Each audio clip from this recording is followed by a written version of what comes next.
I am ecstatic to be alive, and I pray to God you are as well. You are tuning in right now to Sandra's Authors Forum, where everybody is important. I hope you have gone over and invited someone to the show tonight because it's going to be a rocky and rolling show. Go ahead to YouTube and do what? Hit that bell. Yes, we love interaction on the show. So we want you to feel free to send your comments and your questions in to the author. Well, it's about that time. I don't like to waste time. I know you don't either. So I'm getting ready to do what? Introduce our amazing guest tonight. He is the author of Prayers and Po Boys. Yes, Poboys. Come on, Larry. Welcome to the show. How are you? I'm fine, and thank you for having me. You're so welcome. I am so ecstatic just to have you here. I know that you have a story for the audience, and I'm just waiting to hear your testimony of how God has interacted in your life in an amazing way. Will you first tell us a little bit about yourself? Obviously, I'm a cancer survivor, native New Orleanian. I graduated with a bachelor's in business administration. Um, my father, two beautiful kids. Awesome, awesome. I love it. To be a father is an amazing thing. It And when is. something of this magnitude happens to a father or a mother, a parent for that matter, um, it's devastating to everybody involved. And so we appreciate you for coming on, sharing your story tonight. So we're going to jump right in, all right? The title of your book is Prayers and Po Boys. Do you have a copy of it with you? I don't. Oh, all right, no worries. So we're going to put on the screen. We're going to put on the screen. I know if you looked at any of the reels, you will see the copy, the photo of this book, Prayers and Po Boys. I want you to look at it because he's sitting in front of a what is it, a chess board? Yes. And tell me the significance of that because when I saw it, many things went through my mind. I think what I was trying to convey with that is when you fighting cancer, it has to be strategic. It has to be thought out. Everything is carefully calculated. Of course, you have to remain in tune spiritually. You have to have a strong relationship with the man upstairs. But each situation, like each diagnosis, is different, and you have to know yourself, and you definitely need a game plan. Definitely. So, all right. What age were you when you first wrote your first book? And I wrote my first book. I was 30.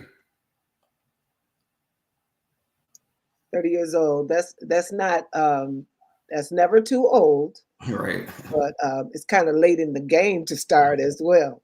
And so Definitely. many people think that anyway. But I say you can write a book when you're 100 years old.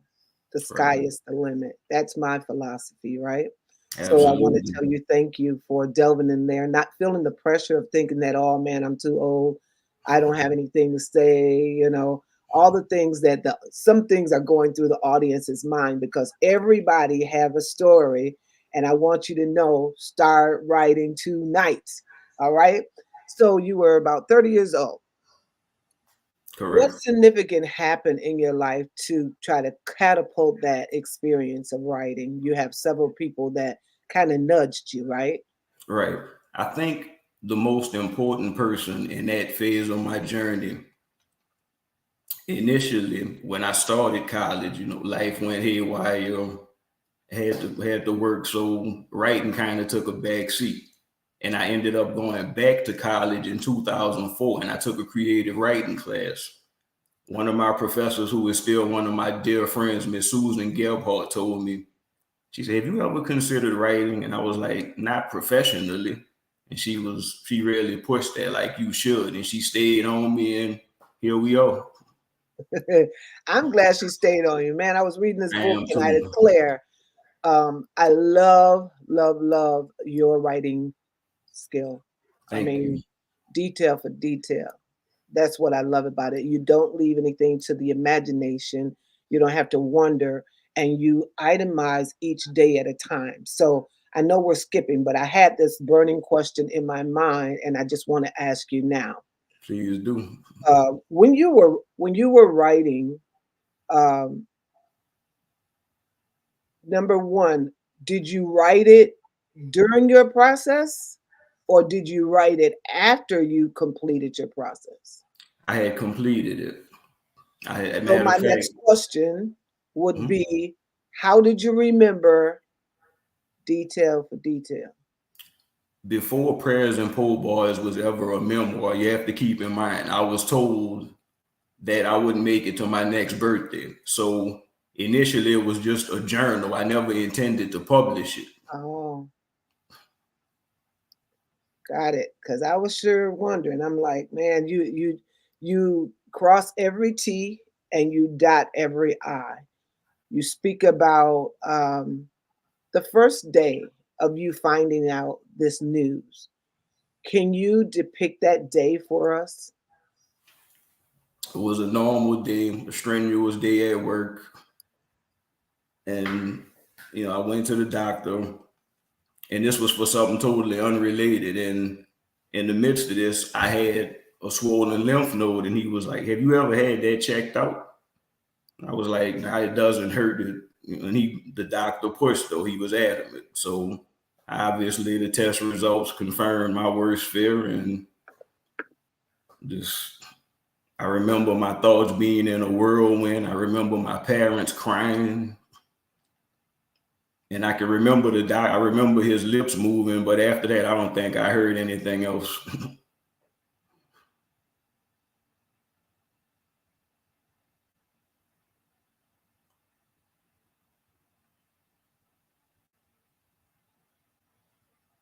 So you're sitting there with your family and you're talking to the doctor. You're explaining to the doctor that you're having symptoms, right? Those symptoms is what brought you into the doctor's office. So you didn't have any idea or clue what was going on, but you were losing weight. Right, and What I were the other attributed. symptoms? Sorry, go ahead. What were the other symptoms? Extreme fatigue. I didn't start to suffer the real true bouts of nausea until the tail end, meaning right before the diagnosis. And I attributed all these things to just strenuous work schedule. I had just recently completed a novel, Hmm. and just a lot was going on. And I just, that a lot of us, and that's another thing about early detection, why that's so critical. I didn't do it, and it almost cost me the ultimate.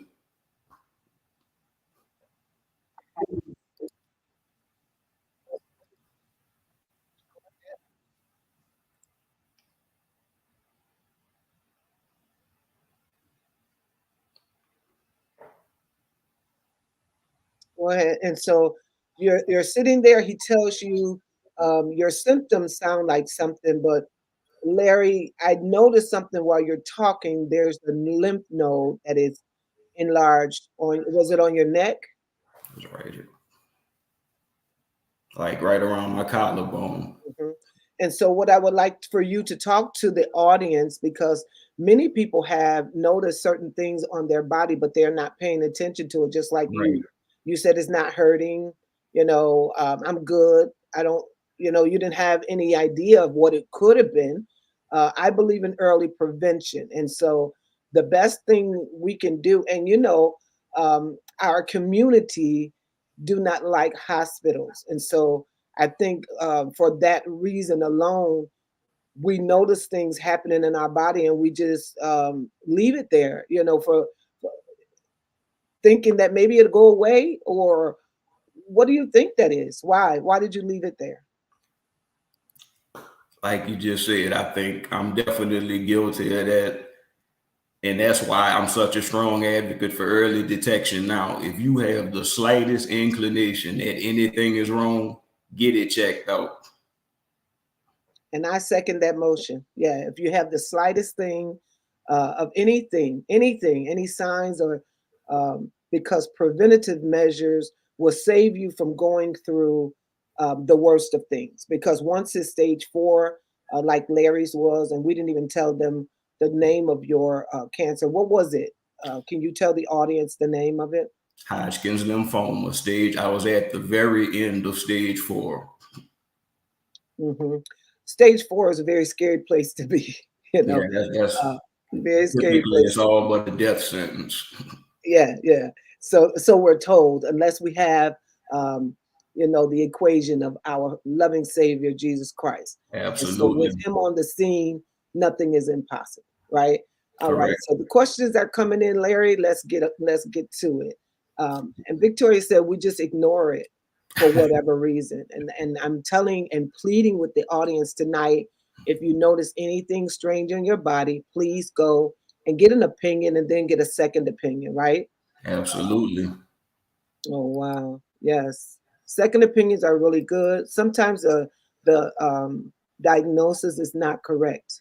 And then also believe in the scripture that says, be careful how you hear. And so when you're sitting in the doctor's office and they give you some type of bad news, your faith begin to waver.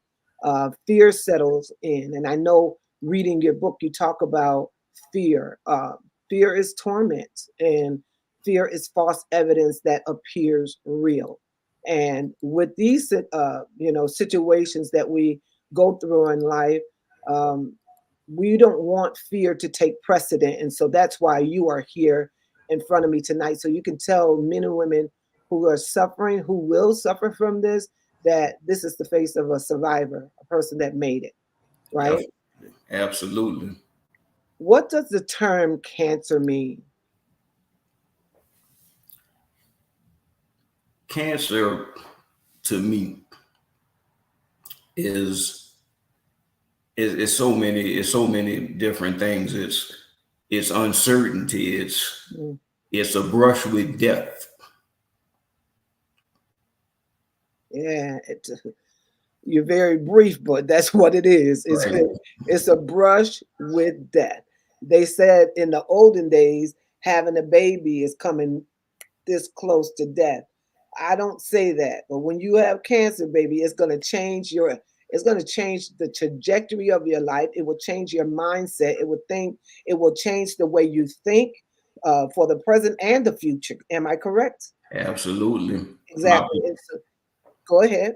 I Hmm. was just saying, like, cancer, just the diagnosis in itself, long before you ever start chemo or radiation or whatever your particular regimen is, your perception of time will be distorted from that moment forward. Wow. Yes, that's very true. There's some questions that says, what was it like receiving that kind of news? So let's paint the picture.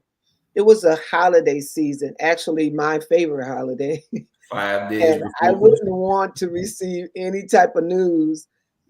I received my news in November, well, October, Right. um, around November, October. So it wasn't so bad. But yours was right there knocking on the door of Christmas. And so, what were your feelings? What were your thoughts and your emotions? This is something strange. Above all else, even with all the fear, the uncertainty, everything that physicians had told me, I think my biggest emotion during that time was I felt guilt because, like you said, this was a week before Christmas. Right. And nobody could focus on the holidays at all. Everything was all about me. And I hated that I felt like I robbed them of the opportunity to enjoy Christmas. I can only, like, if I were a fly on the wall, I could imagine you feeling even worse than receiving the news. You have Right. children, you had a wife, and and now we get this bad news at a good season in our lives. What are we gonna do? And so you had a support system, correct? Absolutely. Very good. It's also good to have a support system, family, friends, you know, um, church members, pastors, to rally around you to comfort you because this news is called weighty news, it's heavy news. We want to stop and thank everybody for tuning in tonight. We are ecstatic that you are here. Um, Miss Joy, thank you for showing up tonight. We appreciate your comments and your attendance here. Please do me a huge favor and share. Tell everybody that Sandra's Authors Forum is on and popping. We have an amazing guest tonight. His name is Mr. Larry Singleton. He is the author of Po Boys, Prayers and Po Boys. I was telling somebody about the interview tonight, and they said, "Oh, I've never heard of Po Boys." I said, "Well, I think I've only heard of it of a restaurant, you know, but I've never pronounced it or anything." So I'm honored to be here talking to you. We want to ask you this: when you receive news such as this, what is the first thing you do? I guess that would be different for each individual, but me, I think, and again, I know this sounds cliche, but I prayed a lot. Like this is hands down the most terrifying news that you will ever receive. And I've always had a great relationship with God, but we definitely got a lot closer. I love it. I love it. You know, it totally gets your attention. You're an Yes, educated man. You went to college. You went and got degrees. How many degrees do you have? just one of bachelor's in business administration. Well, you said just one. That's one of the hardest degrees to get, It business is. administration. It You is. know, and so what I'm saying is, you're an educated man. You receive this news, and there's no words in your vocabulary to even express how you're feeling as a man. You don't know if you're going to live for tomorrow. You don't know if this is going to be the last time. You're writing a book, and you don't know if you're going to complete the book. Absolutely. Can you talk to the audience about um, receiving news such as this?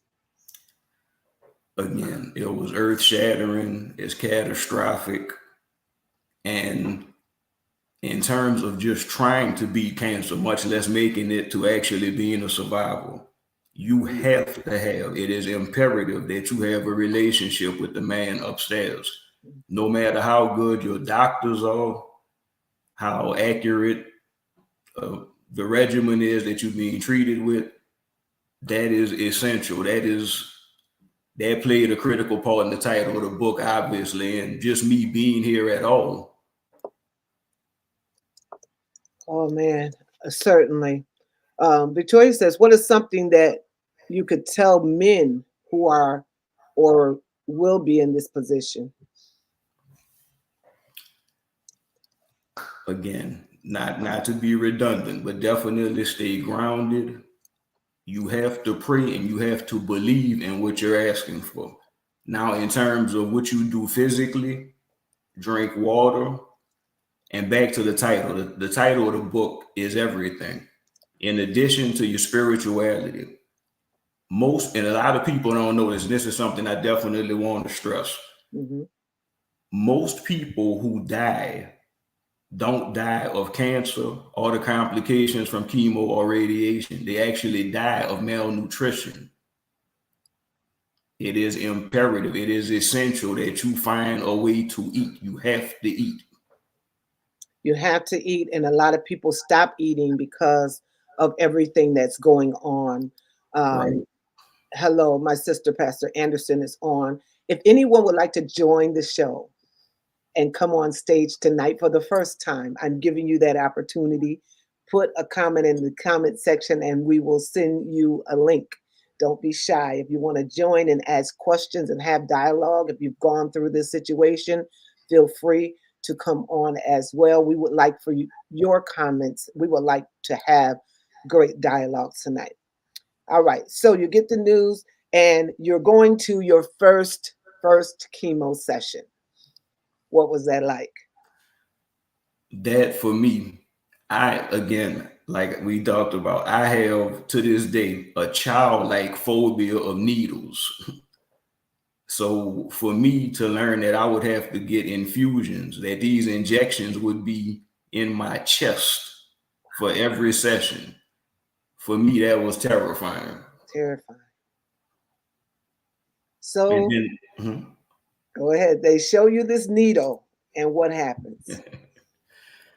again, all that did was rekindle childhood fears. And then, like you said, with the first session, you don't even know how you're going to react to the chemo drugs. Mm-mm. Like all the warnings, they tell you, you may experience a sudden loss of breath. This could lead to a heart attack or stroke. So, in addition to already being terrified with the uncertainty that comes with cancer, you telling me the medication could kill me? Exactly. So, like, you don't even know, not knowing your future. I Right. mean, we typically don't know our future, but we have some sense of when I go to bed tonight, I'm going to wake up in the morning. But when you get a diagnosis of cancer, it's like most people translate that as a death sentence. Um, but what I learned through my experience is the man above has the key to every minute, every second, and every hour of your life. Absolutely. Is that what you learned as well? I did. Yeah, I'm still experiencing it. exactly. And so, how long was your process? 3 months, which in itself was miraculous. Exactly, because I'm telling you the truth. 3 months is like a short time It is. compared to a lot of people's treatment. And And I so know you're people have taking been your fighting for treatment and years. say it again. I didn't hear you. I know people who have been fighting it for years and still are. Exactly. And that's pretty unfortunate. I too witnessed that on a level like it was unbelievable. Going there with the same routine, having the same doctors, the same nurses, the same team working on you. You mentioned in your book of how one day you get to the office and your team is not there. Right. Talk to me about that. Well, at University Medical Center, I had what I think was the absolute best staff. Everyone was receptive. They kept me up. They made sure they prayed with me. They is again, I can't overstate it. And I mentioned them on virtually every page at some point or another. And I'm still friends with these people right now. That's awesome.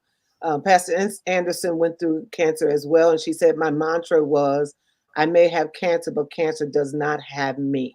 Amen. That's powerful to have that mindset because you got to talk to yourself during this process. And for Every everybody day. coming along that has gone through, that will be going through this, we want to paint the picture tonight so you will know pretty much what to expect. Because number one, the doctors cannot tell you everything. All right. And so we're also, and I'm so excited about it. Um, Author Larry Singleton has joined the Cancer Experience anthology. So he will be in my uh, anthology, which will hit, it will launch March 25th of 2024. And if there's anyone out there that would like to share in this anthology, we welcome you. We welcome you with open arms because we are a living testimony of we are the voices of the people that God has spared their lives. I was talking to one of my friends in Texas. She's also joined Dr. Barbara Tinbrink. She's already submitted her story and paid her fee and she's so excited. And she's also gotten another person in the anthology as well. So this anthology is moving, and it behooves each and every one of you, if you have a story to tell, to share the world and let them know your story. We welcome you. Um, but she was telling me, she said, Sandra, I went through it 50 years ago, 50 years ago. And she said, I'm so excited that you asked me to write in this book because I never took the time to reflect. And you were saying that you never stopped to reflect when the doctor told you what he detected, what it really meant, right? Right. And had you done that, what do you think would have happened? I think I probably would have written it a lot sooner. Yeah. And you were saying that you probably wouldn't have received the information, the news so well, right? Right, definitely. I always say this: I am ecstatic to be alive, and I pray to God you are as well. I am. That's I what never I take say, it for man. granted. Every day means something to me. Even to this day, I try my best to say this every single day, and not only say it but mean it. And even my coaching company is called Ecstatic Coaching. Everything about me is ecstatic. You know why? Because it could have gone another way. Absolutely. Could have gone another way. Stage 4 Hodgkin's lymphoma. 3 months to process, to go through your journey. You learned a lot during that period. Can you tell us some things you learned that you hadn't known prior to? I think to touch back on something I said, I think one of the biggest lessons, just in terms of dealing with cancer, is how many people lose this battle simply from not eating. Mhm. I think that was one of the biggest things. Like to this day, I still find that mind blowing. Like you always just take it for granted. Mhm. The people who lost the battle did so just because, specifically because of cancer or the complications with chemo or whatever the case was. And that accounts for over 40%. Boy, that's a lot. That's a It lot. is. Oh wow. Um, were all of your treatments routine, or did you have complications during your treatments? No, I was really blessed with that aspect of it. Like I never experienced any complications, and from the beginning, the symptoms went down drastically. I picked up weight, and I think that contributed to how short the process was. All right, you said you picked up weight. Usually, most people lose weight, right? Right, I want you to tell the audience what your routine was and what the lady in the hallway told you right. about what you should do. Okay. I got to tell this story because we still laugh about this to this day. On the first day of my first treatment, I walked in with a suitcase, and the nurse was like, "Well, this is not an overnight process. Like, you get to go home when you're done." And I was like, "Yeah, but this isn't clothes." And she was like, "Well, what's in the bag?" I said, "Food." And she was like, "I don't know if they told you or not, but most people can't eat at all when you're going through chemo." So over time, that's ultimately what led to the title. The registrar in the oncology unit told me, she said, "You got to write about this. You are already an author. That's your voice. You have to tell this story."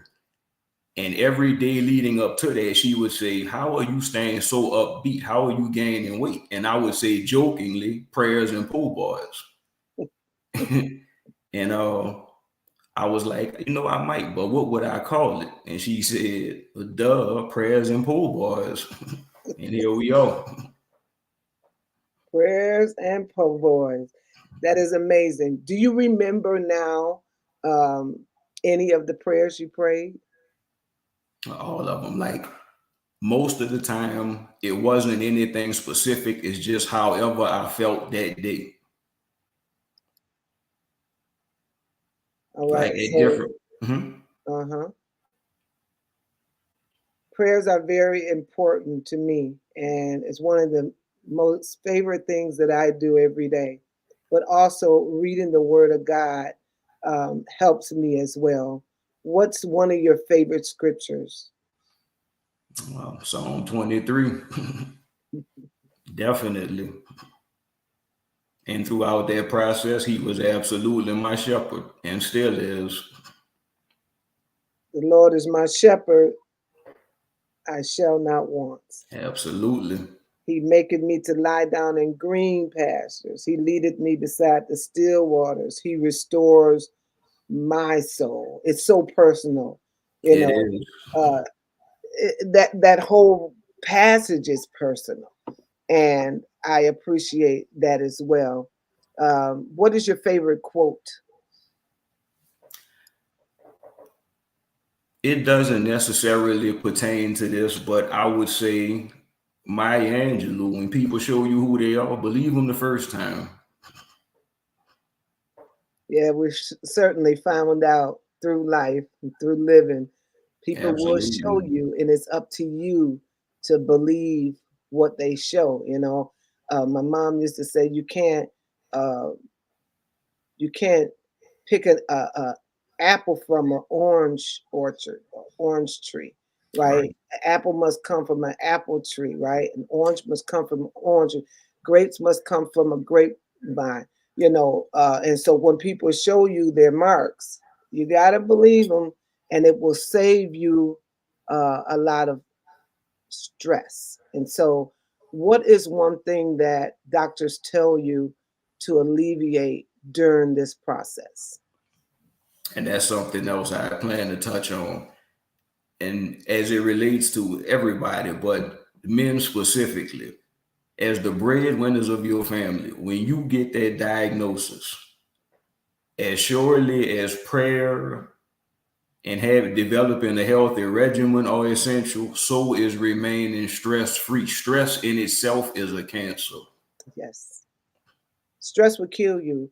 Yes, And what are some things that you did to try to alleviate stress? Because, like we were talking, you said you can't prevent it, it's going to happen, but right, you can maintain it, or you can, you know, uh, what is the word we used the other night? We can control it for the most part. right. Again, I think that's going to be different for each person in terms of whatever brings you peace. Like, what can you get lost in? For me, it was sports. Uh, Sports. And Definitely. then what type of sports did you watch? I'm all of them, but football primarily. Football. And that's my four boys have loved football and play football. I don't like that sport. I just want to say, as a mother, I think it's so detrimental to the children and It the absolutely brain. is. Yeah. But you did sports and you read a lot. I One did. book you read by T.D. Jakes. Can you tell us about that? Strength for every moment. I still read that book occasionally, and that book played as big a part in my recovery probably as anything. I quoted him several times throughout prayers and pole bars. Strength for every moment. Yes, That's powerful. The title alone is telling you that God will be your strength every moment, 24 hours a day, 365 days a year. You can depend and trust in God to help us to uh, make it through whatever situation we're going through. Right now in the world, there's so much happening. There are wars and rumors of wars. You know, um, Israel is going through a very difficult time right now, losing so absolutely. many of their human beings, just lost their life, can't get it back, and the country is in an upheaval. Uh, wow. What would you say to people that are going through so much right now in this season? This is at a time I think when you look at the world in general, entertainment and school, I think the absence of God is so critical in all these areas, especially like you touched on the situation in Israel. We got to get back to that.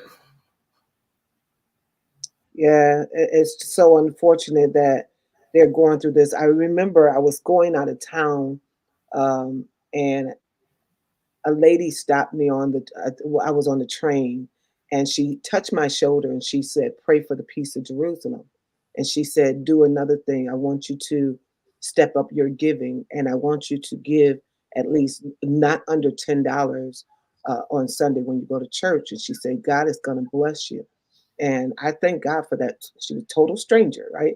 But Right. we don't know if that was an angel unaware or what. So we have to treat everybody with love and kindness. Absolutely. God draws us with loving kindness. Sometimes He gets our attention, and I think cancer is something that you can look back and say, "Wow, God, He got my attention with this one."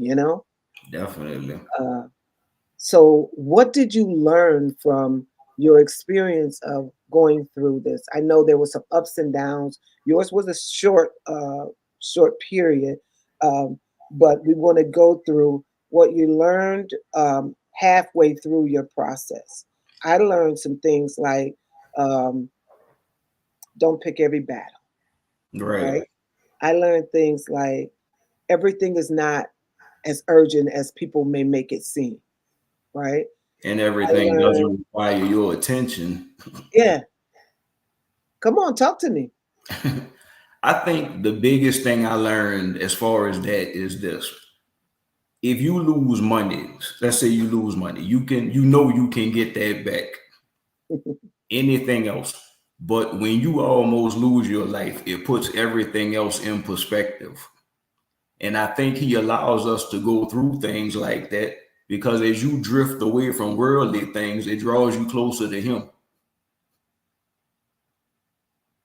Exactly. It draws you closer to him. And I'm so grateful that he has that drawing power. Um, Talk to us about your last treatment. My last what? Your last treatment. The last treatment. This is actually when we had the conversation about the title for the book. Um, it's a feeling I can't explain. It's the opposite end of the spectrum from the diagnosis. It's I don't know. It's a new lease on life. Like it's a renewed sense of life. Period. Like just it's. I wanted to say a second chance, but it's beyond that. It It's is like a beyond that. rebirth. Sometimes your voice goes out if you can. I don't know Sorry what that about is. that. Mm. Uh-huh. So, so the last treatment, I remember being so excited, that I was going to be able to ring the bell. Right. So share with us um, what they told you before you took your last treatment, and then share with us the joys of you getting to ring the bell and who was with you to share in that. Before I answer that, let me touch on this because this was one of the most profound experiences, and this was all the course of that same sequence. When the nurse was explaining to me how this process went, I took it for granted that everyone who rung the bell that symbolized that you had beat cancer. That doesn't always mean that. It just means you're done with chemotherapy. Wow. I actually met a person who had had his bell rung, but his bell ringing meant that he was not receptive to chemo. So, in essence, the ringing of his bell was a death sentence. I never heard that. I never heard that. Right. Wow. So whew, that's scary within itself. It was. So And the this question, person still congratulated me for beating it. wow. And so he congratulated you. Right. Hmm. Wow. A new lease on life. What does that mean?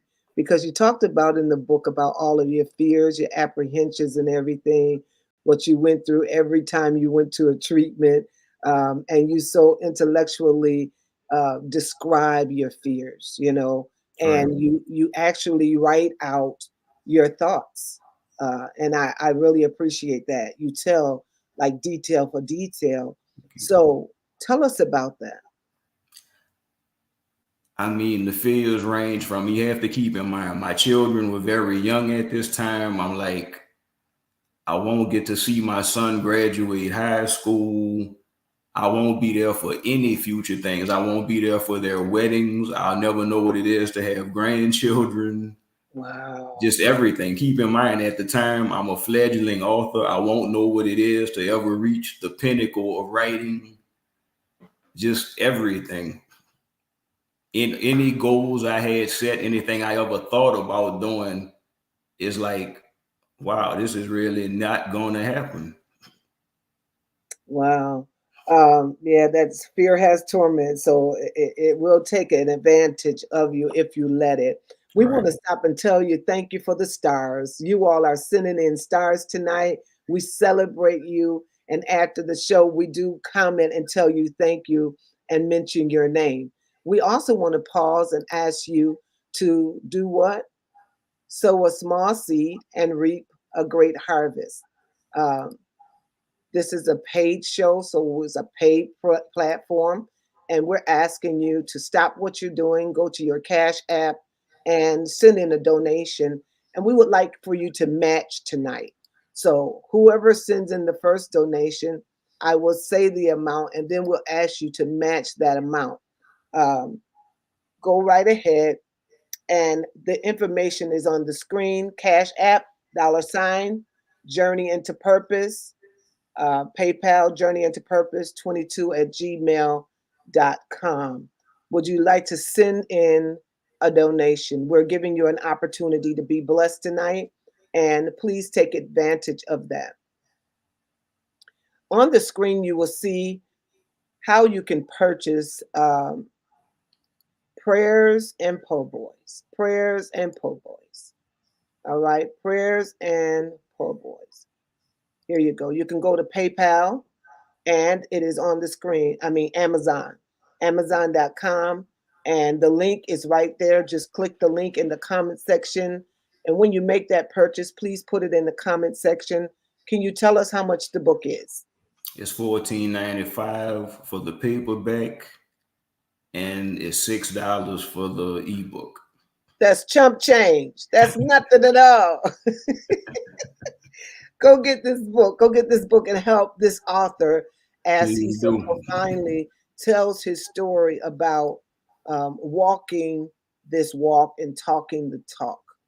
Did you have any opposition once you started your process? Like, you're a man, you're the head of your house. Right. Were you able to go to work? I wasn't. In the initial stages, everything was crippling. Like, the pain was terrible. I had to develop an appetite, and just dealing with the internal pressure of when you're the breadwinner, this is the additional pressure that the head of the household carries. So when you factor all that in, without going back to my support system, without them, the weight of that cross is unbearable.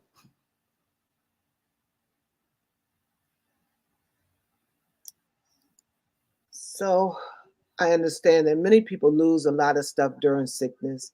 Right. They lose their homes because they can't keep up with it. They lose a lot of things. And so we're grateful to know that you are back and moving and shaking in the world. And God saw you through that. What effect did it have on you is the question. Again, I think, for lack of a better explanation, it tore me apart because you can't see an end to it.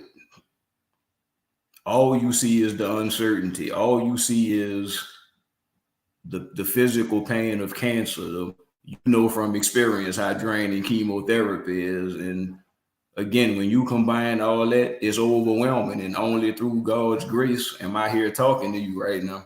Exactly. And so she says, oh my God, knowing his circumstances, the maturity required to do that is insane. Yeah, you have to come up from the pit for sure. So if you Absolutely. start out in the pit and you get bad news, you cannot stay in the pit. You're gonna have to have a good support system. You're gonna have to talk to yourself and dance like David danced. I know that was one of my tools that I used every morning. I got up, I went to my restroom, and I held on to that counter, and I gave God a dance. I couldn't dance like David danced, but I gave him my best.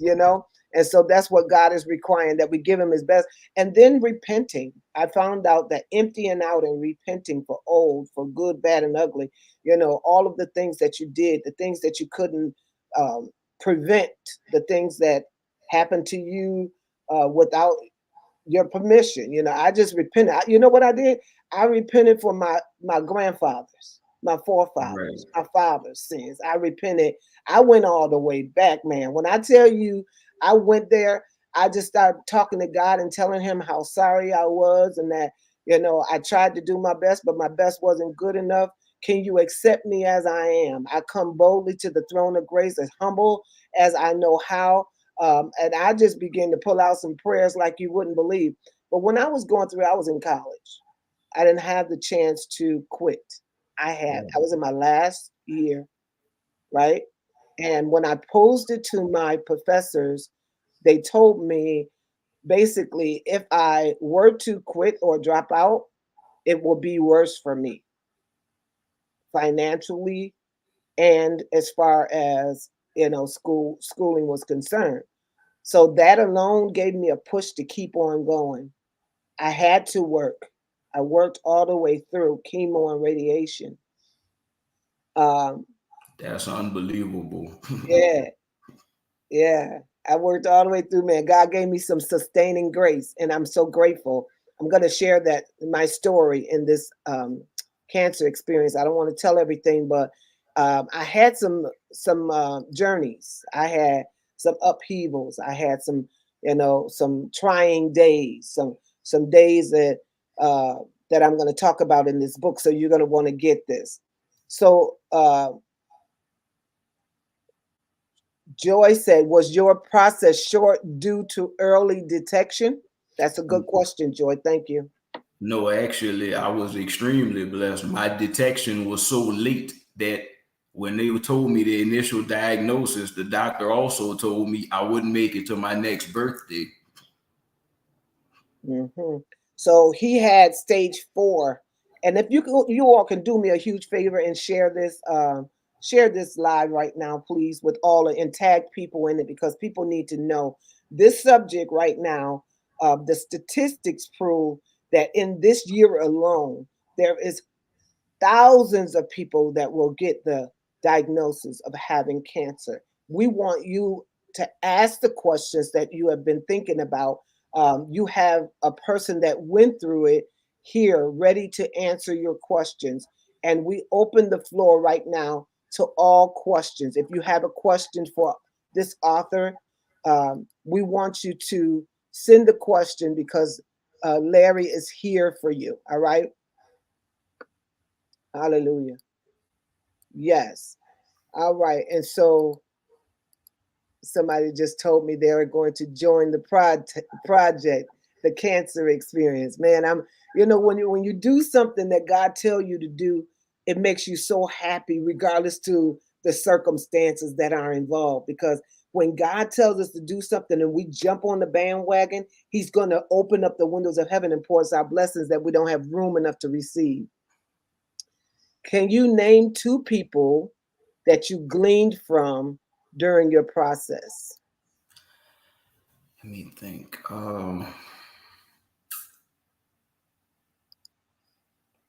When you said two, I have to say my kids. That's good. Yeah.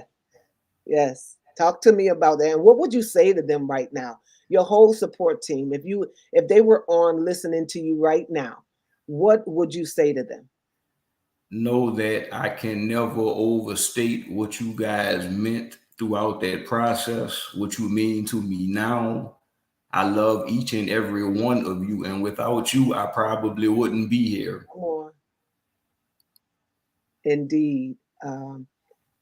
I'm just words fail me because you don't even have the proper words to say to a support team. Right, I had my 4 daughters, my 4 babies were here, and they took care of me morning, noon, and night. The roles were swapped. I was no longer the parent, I was the child. And they made exactly. sure like they rubbed my feet, they lotioned my feet. They did everything I needed them to do, because cancer is an ugly thing. The bottom of my feet turned black. Did that happen to you No, with I the was cancer? fortunate with that. Oh, that's good. That's good. What are some symptoms that you had? Uh, Discoloration of my fingernails was one. I spoke on that in the book too. Other than that, all the classic symptoms out. Extreme bouts of nausea, night sweats, drastic weight loss,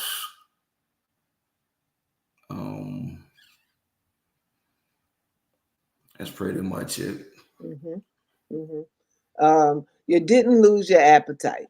You No, didn't lose your appetite. That right there is huge, man. That's it huge. is. I didn't lose mine either. I'm right in there with you, and I took great joy. Um, and I'm going to write it in the book. I'm going to explain to you what my day meant. You know, I Right. got dressed up. You know, I wasn't sad. I didn't take anybody with me. That day of treatment was my day, me and God. And I had my head up. I was encouraged that I needed this in order to live and to survive. So I was going to do what I needed to do. Is this your son, Larry Singleton? Yes. He said, Dad, we're here listening. Thank you so much, Larry, for I coming love on. you. Yes. Dad said he loves you. That is awesome. Thank you for coming on. Please send in your questions, all right? Or send in a comment. Whatever you would like to say at this moment, we are waiting for you, all right? Um, the symptoms for everybody is different. Right. The size of your lymph node, um, what size was it? I would say give or take about the size of a golf ball. Mm. After treatment, what was your routine? Every day. I think another thing again, this played a critical part in my recovery too. Being from Louisiana, we have a world renowned cuisine here. So I think that kind of eased the transition. Like I was looking forward to eating again, as opposed to where I think most people kind of shy away from it. So we talking every day I would go to all my favorite restaurants, whether that was Melba's, Jeans. Come on, shout them out. Yeah, definitely. They took good care of you. And They because they did. did that, look, you're still here today to tell the story. And that is amazing, man, because you have to eat good food. Now, Yes. the lady told you it doesn't matter for you to just eat whatever you had a taste for. Um, that wasn't my case, and that wasn't my experience, and that will not be everybody's experience. So I don't want you to take what worked for him for you. All right. So you listen to your doctors and do the right thing. Mine was eat as healthy as you can eat. Uh, Eat salads, pour olive oil over it instead of dressing because the dressings are fattening. Right. Um, Mine And I was think a baked big food. part of that too, I Hmm. think was the difference in the stages that we were in. You know, like when you reach the end of stage 4, like it's so drastic at that point, your body needs whatever nourishment you can get. Hmm. Hmm. Correct. Um, your son said he loves you too, and we are enjoying this. Question is, what caught you off guard the most? Mm, I think that this is actually a good thing. I think what caught me off guard the most, the level of support. Like the people Mhm. at my support system, my team, nobody ever quit. They never allowed me to get down in the dumps. I think that was the biggest thing. Can you help the audience with something that blindsided you? Something that you didn't know you were going to have to go through or experience?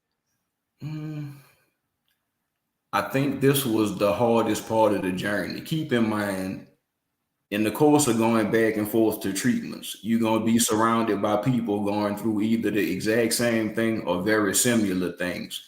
And I mentioned this throughout the book. Some of these people that I got really close to, Hmm. some of these people actually died along this journey. And I think that blindsided me the most because you well in tune with the fact that that could happen, but knowing it and it actually happening is two totally different things Exactly. because And it puts you back in tune with your own mortality. right. Wow. And you know, you told me when you were in the office finding out the news, your parents were crying. Your parents Right. are still alive. Yes. Yay! I'm so excited about that. Um, you know, everybody can't have their parents. All right. I don't have neither one of mine. All right. My So heart I goes out. celebrate those people who have both of theirs or even one of them. And I said to the audience, love your parents because once they're gone, they're gone. Right. And you cannot Definitely. get them back. I wish many a day that I could talk to my mom and dad or take them on vacation with me. I'm getting ready to go to Florida. I wish I could stick them in my front or back pocket and take them Right. with me instead of them doing everything for me, you know? So if you have the opportunity to do something great for your parents, take that time to do it because once that opportunity is gone, it is gone. All right. Right. Um, did you ever have survivor's guilt? That's a good question. I If so, did. how did you get over it? Yeah. I don't know that I did. Mm, Like I still think about those people every day. Like I have sat in the waiting room. I mm, have watched families cry. I have heard people literally being told that their bodies aren't receptive to chemo or right. radiation. Right. Yeah, I remember that. You making me remember, boy. Mine was about 5 or 6 years ago, and I remember many people coming into the office and they could not get the treatment, or they had to send them home, or the port wasn't working, or they couldn't get the Right. blood. You know, it's a whole lot of dynamics to being able to get the treatment. Number one, when you first start out, you don't want the treatment, but then when you find out it's an impossibility. The doctor didn't order it, or your body is saying no to it, Right. or whatever. Then that's a whole horse of another color. Then you're like, what? It I want the is. treatment. You know, please give me the treatment. And you were talking about your fear and phobia of blood and all of that. I'm not as worse as you, Right. but I have my level, right? But I remember going into the room because what I want to paint the picture is you're not in a room by yourself. You're in a whole room with multiple people with chairs and Definitely. family members and you know you're looking in the eyes of people that may not make it while you're trying to survive yourself. It's not a good it's not a good atmosphere, I would venture to say. You know, you get to meet new people, you get to talk to people. I want you to tell the audience when you were in there and you noticed the couple. Right. You share that story with them. All right. That was a few of them, but this is the situation I think you're referring to, where I'm talking to this guy, and actually he's there because his wife is getting chemo. And I remember him, like, he almost was in tears, and he was like, there was so much I wanted to do, so much I wanted to tell her, and now I fear that I'll never get that opportunity. And it was just that goes back to the guilt. Like I related to that on so many different levels. And I was like, as optimistic as I was, I had to consider I might not get a chance to right a lot of wrongs. Come on. Woo, yes. What does it mean when their body isn't receptive? Can you explain that?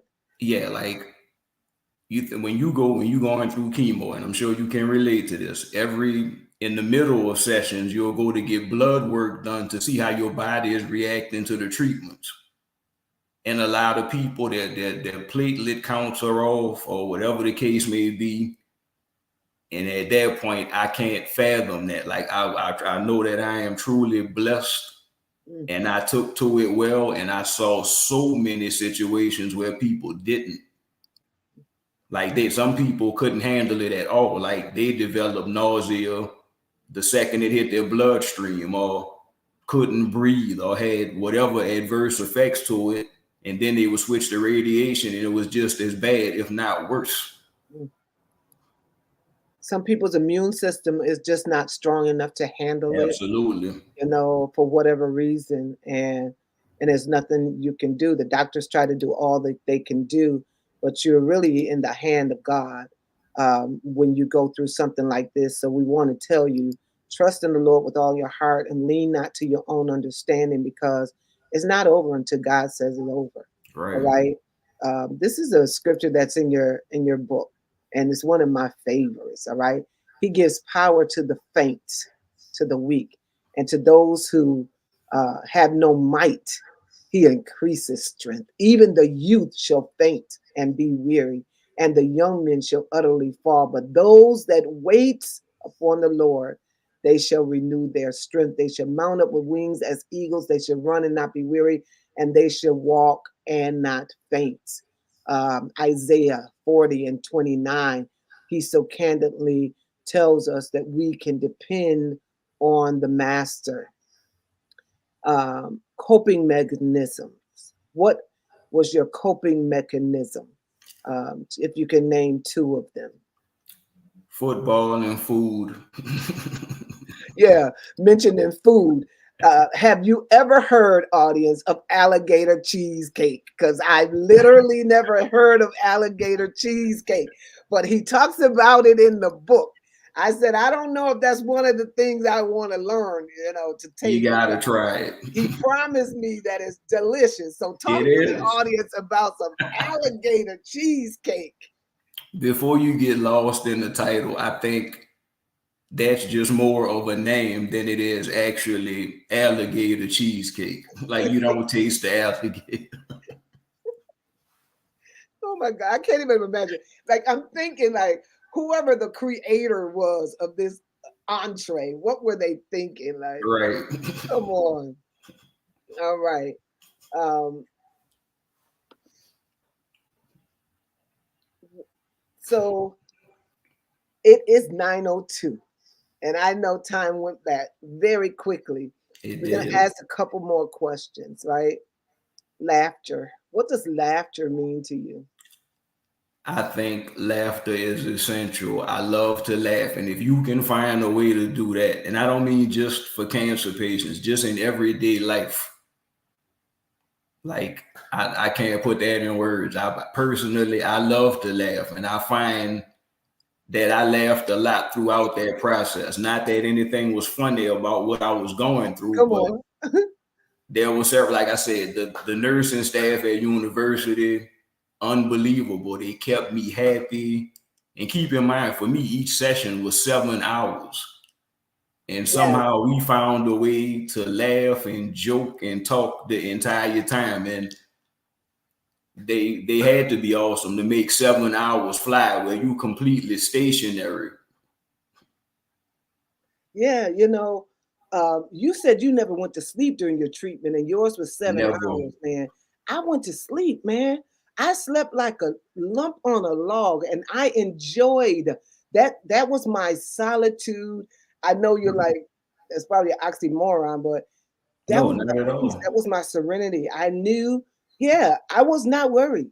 I went to sleep every session, and then you have to Right. stay over for 30 minutes. I forgot about that because they have to watch you to make sure the medicine that they just put in your body is not going to make you sick or die.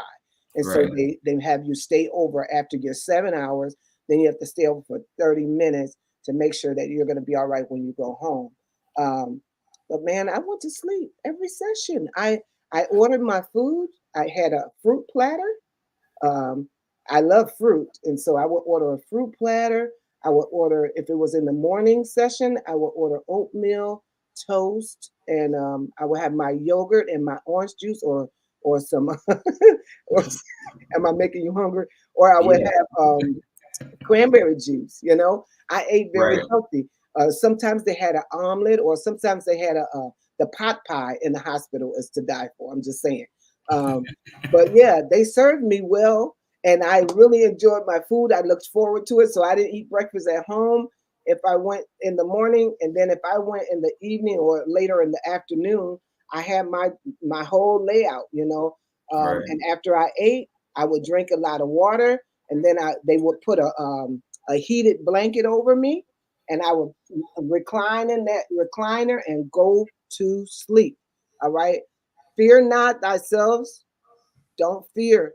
If you get the news of anything tragic or anything, take a deep breath, inhale, exhale, and then Call on the name of the Lord.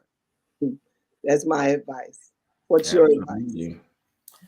My advice is stay vigilant. First of all, early detection. If you get the slightest idea that anything is wrong, Hmm. please go get it checked out. Do not wait until they telling you in stage 4 and you might not make it to your next birthday.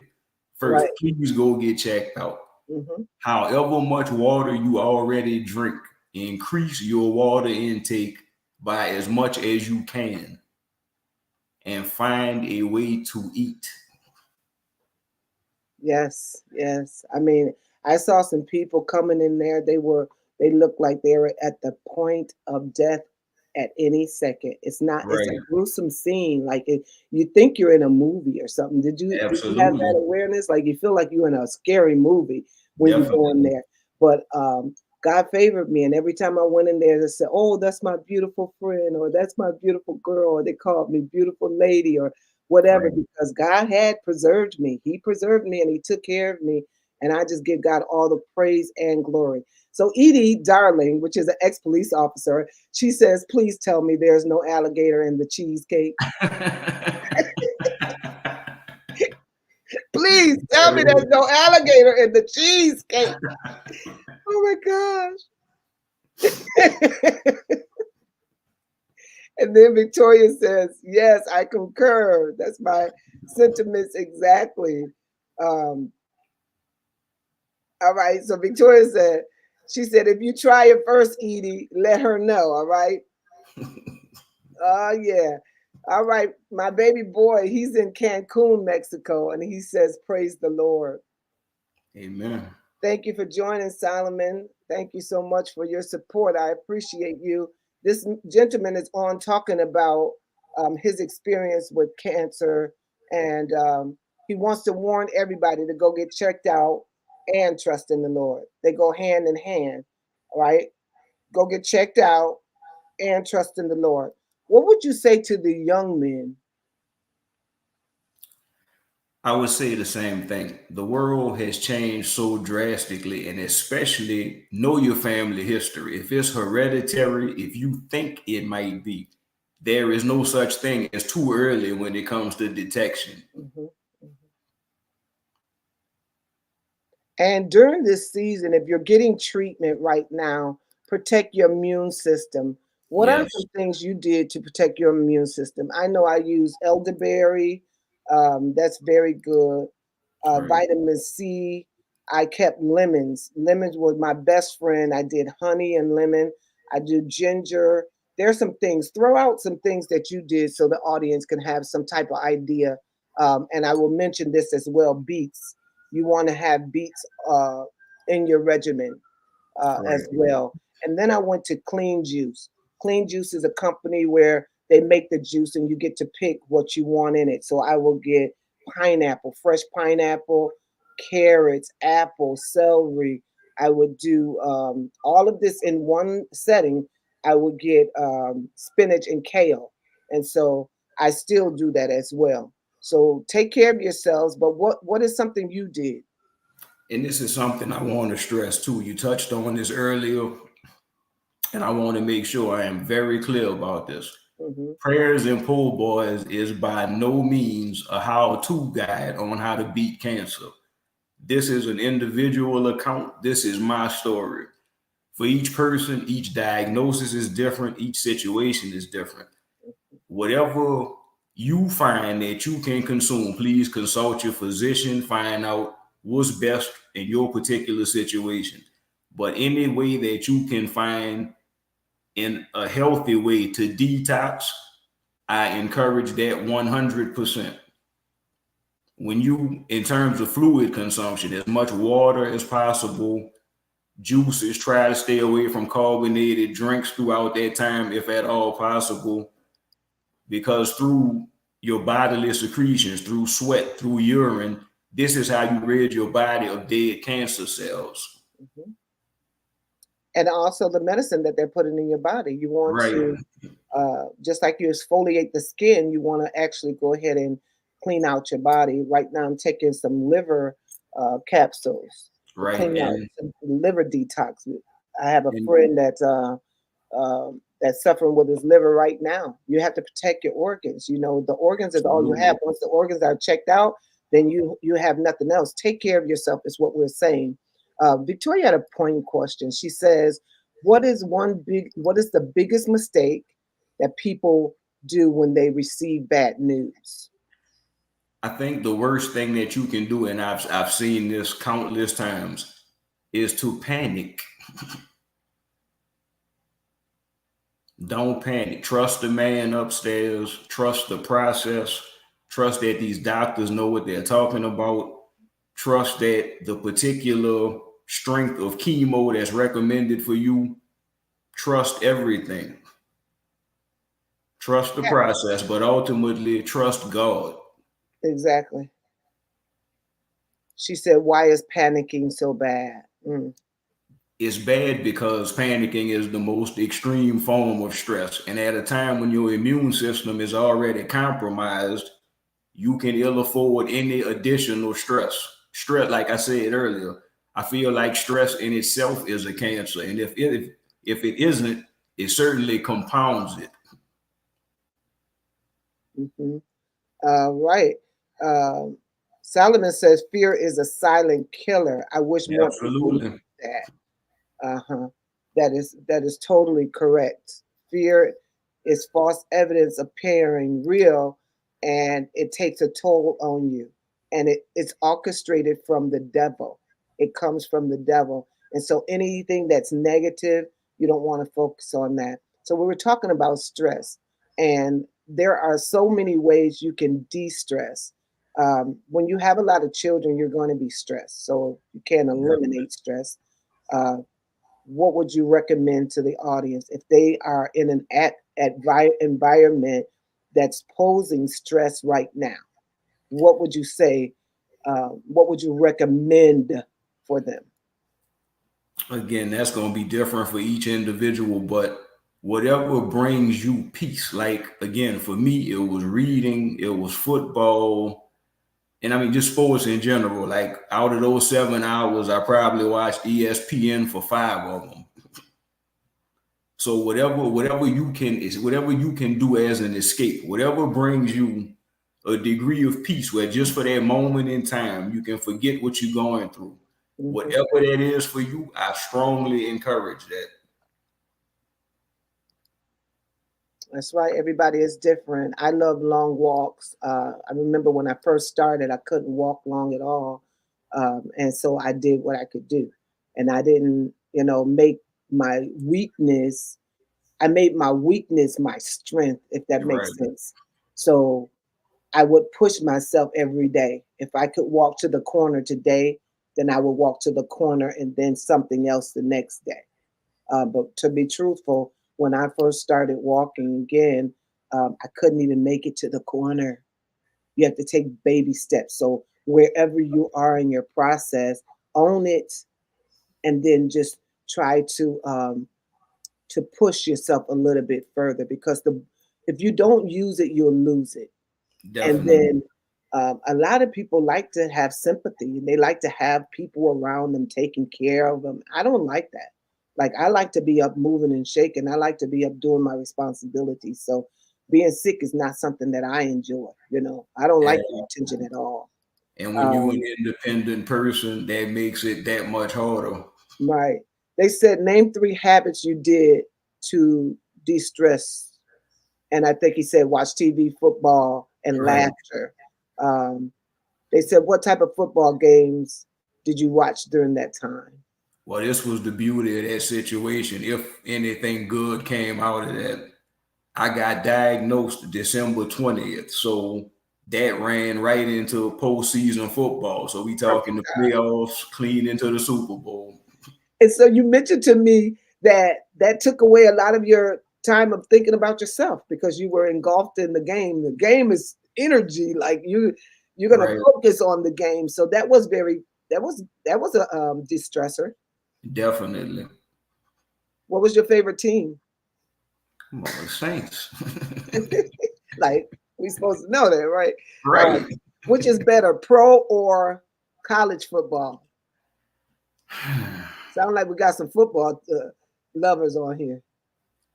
I would say pro. Uh-huh. Solomon said, "My faith is my distresser." Wow, I love that. Definitely. All right. If there's ever such a thing as good timing, I'd say that's it. All right. Right. Here's the finale question. If there's anything, thank you all. I want to just tell my audience, thank you for all the questions, all of the comments. I appreciate you for staying on with me for this time. Thank you. Sandra's Authors Forum, love you. We do. But Larry, if there was ever anything you wanted in life and money was not an object, what would you do? Mm. I think for this phase of my journey, I found that so many people have come to me like, before reading your book, I couldn't eat. I couldn't even envision a light at the end of the tunnel. And to know that I have inspired people to want to live again, that's worth more than money. Wow, exactly. My sentiments exactly. They said they love the show. Everybody is saying they love the show. At this time, we're going to ask Larry to say a prayer for the audience. Um, all of our audience, we always stay tuned for the prayer at the end. We Right, always want to cover our listening audience, let them know that they're going to bed tonight with people that love them, and they can be in a good mood. Order your night. I always say this on my post: command your night for your next day. You right, have the power to do that. Yes. Don't go to bed ever sad or sorrowful, worried. Uh, don't do that. We want you to go to bed thinking about good things, life, health, and strength. And so at this time, if you have a prayer request that you would like Larry to pray for, you can put it in the comment section and he will pray for that. Prayer changes things, and things happen on this show like never before. God answers prayers on this show. I am praying for a litany of people. You wouldn't believe the calls that I have gotten. Um, I'm praying for you out there. Don't think you're alone at all. We love you. We love you. We love you. Larry, will you lead us to the throne of grace? I will.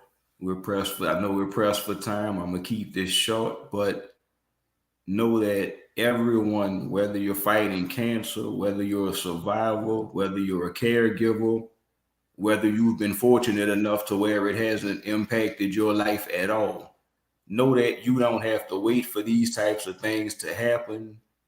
You can live life, you can live a purpose driven life now. And I pray that each and every one of you knows that. If you don't, please know it now.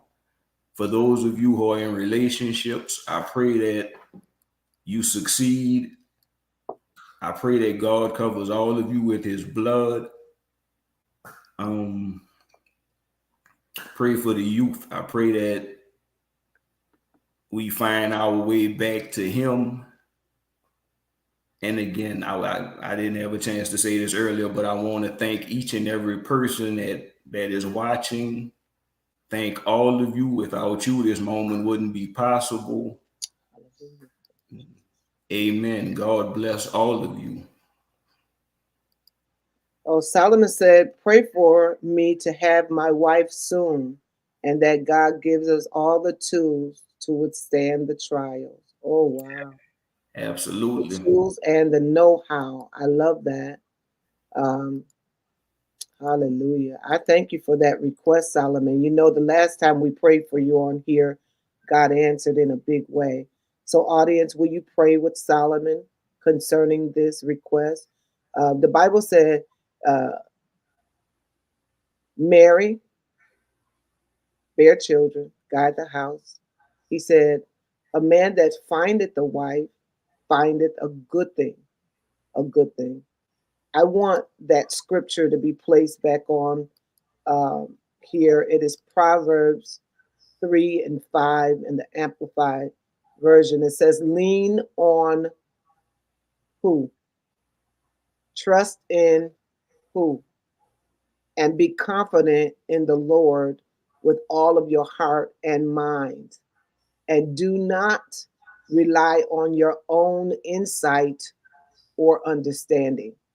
You got to go and find Proverbs, man. That's deep. All right. That's deep. If you would like to have an interview, I am ecstatic to take your project and to feature you on my show. Sandra's Authors Forum is the place to be. Right, Larry? Absolutely. Yes. And if you still want to donate, uh, everything is on the screen. I wanted to show you all my website tonight. Like, man, I'm so geeked about my website. But guess what I'm going to do?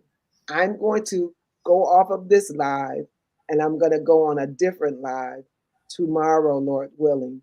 And I'm going to release and explain to you how my website works. It is beautiful, and everything you want that I have done is most likely going to be on this new website. The name of it, you can go check it out right now. It is Journey into Purpose LLC. Yes, Journey into Purpose LLC.com. Journey into Purpose. And guess what? I want you to leave me a message. I want to communicate with you. If you have a prayer request, that place is on there for you to leave me a prayer request, and the team will pray for you. All right. If you would like to have me as a speaking engagement for a speaking engagement or anything you want, a retreat, whatever it is, it's on the website. All you got to do is fill out the form. I made everything easy. If you want to join my anthologies, go to that website. It's so easy. You can do it in your sleep, right? Um, Go ahead and say good night. Love your family, love your friends, and go to bed thinking about money, money, money, money, money. I'm just good night. I love you, and there's not a thing you can do about it. All right, Larry. Hey, Are there any well, last words you want to say to the audience? yeah, thank all of you for tuning in. Please support the book, support the mission. In the meantime, stay blessed and stay healthy. Amen. Good night, everybody.